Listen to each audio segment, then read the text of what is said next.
Hello students, last के जो lecture थे उसमें हमने देखा terminology of worm and worm gear and बाकी बहुत सारी डिज़ाइन हमने देखी spur helical bevel and worm gear की। ओके, नाउ आज हम देखने वाले हैं वॉर्म गियर का एक टॉपिक है जिसका नाम है thermal consideration in worm gear drive.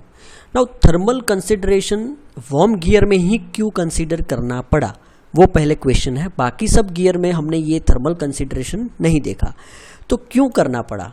तो जैसे कि हमने एडवांटेज डिसएडवांटेज में देखा था कि जो सिचुएशन है वॉर्म एंड वॉर्म गियर की, ठीक है, परपेंडिकुलर है, ठीक है, तो उसके हिसाब से उसमें हीट सबसे ज़्यादा जनरेट होती है। अब हीट जितनी ज़्यादा जनरेट होगी उसकी उतनी स्ट्रेंथ कम होगी, ठीक है। तो वो जो स्ट्रेंथ कम ना हो, उसके टीथ की जो स्ट्रेंथ है वो कम ना हो, इसीलिए हमने यहाँ पे थर्मल कंसिडरेशन है उसको कंसीडर करना पड़ा।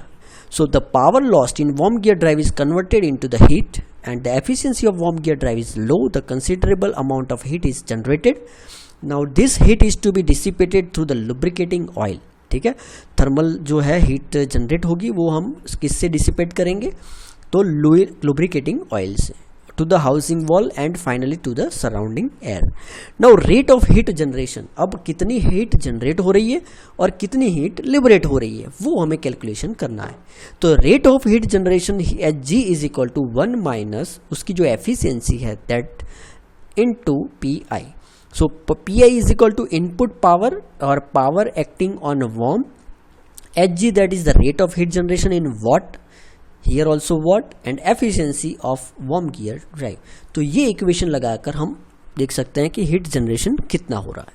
अब हीट डिसिपेशन कितना हो रहा है, जितना हीट जनरेट होगा उतना हीट डिसिपेशन होना जरूरी है, अदरवाइज क्या होगा, हीट बढ़ती जाएगी।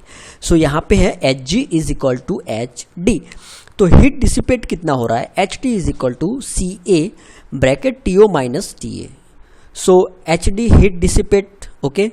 Now C is the overall heat transfer coefficient watt per meter square into degree centigrade। Now अलग अलग टेम्परेचर का हीट लिबरेशन जो है वो अलग अलग होता है, ठीक है। अगर आप सभी मेटल है, ठीक है, कास्ट आयरन, फिर MS, ठीक है, सब मेटल आप एक ही टेम्परेचर पे कर दो और फिर उसे सराउंडिंग में रख दो, तो सब टेम्परेचर, उसका जो टेम्परेचर लिबरेट होगा वो भी अलग अलग होगा, ठीक है। तो उसका कोएफिशिएंट C यहाँ पे दिया हुआ है।